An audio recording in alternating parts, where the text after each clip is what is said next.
आं गोसोआव जा गोजोननाय मोन्दों आरोना जोंहा बाबाबो गैला न'खराव ओमफ्राय दा आबौ दङ ओमफ्राय गुमै आंखौ हेल्प होयोना फरायनायाव ओमफ्राय दा जों बे सारा आंनो जेनाखि चेक हरदोंना आं बेखौ जा गोजोननाय मोन्दों गोसो सिंनिफ्राय आङो आंनि जिउयै गोसोयै सारखौ जोबोद साबायखर बावहरनाय जाबाय 5000 बेखौ आं दा एग्जामाव जोंना एग्जाम जागासिनो ना ओमफ्राय आं बेखौ फिउआव मोजाङै मोजां पास जाबा बेखौ आं बिए फरायनायाव बाहायगोन आरोना औ आं दा फिउ फाइनाल होगोन बहुत ही अच्छा लगा आज सर लोगों ने हेल्प किया जो अमाउंट दिया उससे स्टडी में हेल्प होगा और इसके लिए मैं सर लोगों को धन्यवाद देना चाहता हूँ हेल्प मतलब पहले ये एमएलए सर के घर में मतलब वो स्कॉलरशिप का वो हुआ था तो वहाँ जाके वो किया था हमने तो उसके बाद यहाँ आपसे रूनी खाता में भी मतलब बुलाया था वहाँ भी हमने किया था और सर बेखौ माने आंनि माने जाखिनि दा आं फरायनायाव फाइनान्सियेलि एसे प्रब्लेम जादोंमोन नालाय बे सारमोना आंनि थाखाय जथेस्थ' माने हेल्प जागोन होननानै सानो आं बे बुस्थुखौ माने दा आं बेखौ आंनि लेखा बायनायनि थाखाय बाहायनो सानदोंमोन आं बेखौ ओमफ्राय दा माने आं लेखा गांसेनि थाखाय बाहायजोबनो हायाबाबो जोंना लेखायाबो एसे दाम नालाय ओमफ्राय आं बेखौ दा जाखिनि हायो गांफा गांनैबाबो आं बायनानै लानोसै आंनि थाखाय दा बेखौ आं सेटिसफाइड जाबाय होननानै सानबाय आरो आं साबैसे मोनदों नोंसोर दा जोङो बेहाय 7-8जनसो मोनदों टटेल 12 जन होननाय खोनादोंमोन ओमफ्राय दा जाखिनि जों दा माने प्रेजेन्ट जानो हादों बिसोरो मोनबाय आरो जाखिनि मोननांगौखौ औ ओमफ्राय दा आङो क'क्राझार इउ एन एकाडेमियाव फरायगासिनो दङ आङो नोंथांमोननिसिम खौरांगिरि नोंथांमोननिसिम आङो गोसो गोरबोनि आङो साबायखर जासिबाय दिनैहाय जोंनि 31 नं सिलदु समाजनि बिजाथि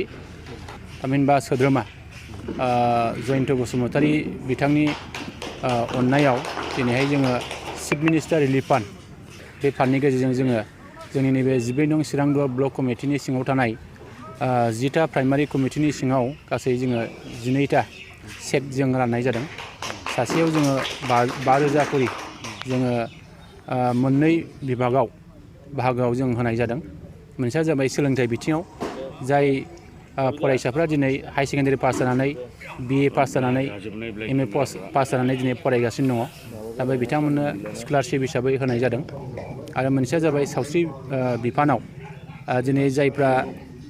लोमजानानै दङ बेमार आजाराव गोग्लैनानै दङ दा बिथांमोनखौ एसे मदद होनो थाखाय नैबे दिनैनि चेकनि गेजेरजों जों बिथांमोननो मदद होनाय जादों जों आसा खालामनो हायो जे नैबे जिखिनि दिनैहाय एसे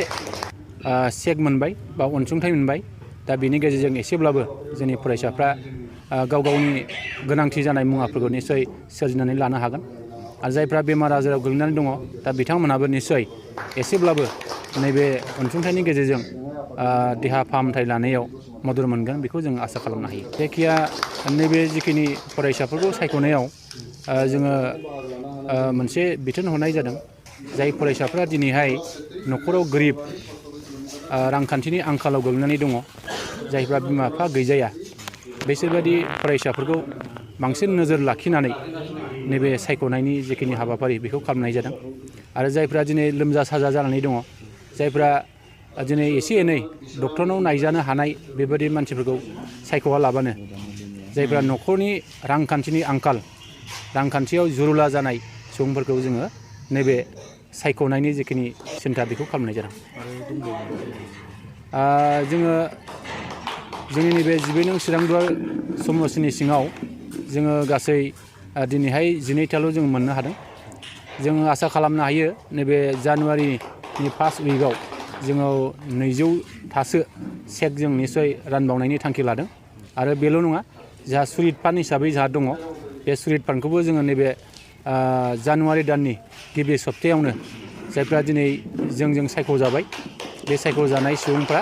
डाइरेक्ट गावसोरनि एकाउन्टआवनो सोनानै हरनायनि थांखि लानाय जादों आरो जोङो मिथिगौ सुरित फान्डनि जिखिनि फैसा बे फैसाया डिसिनि एकाउन्टआव अलरेडि दंफैखासै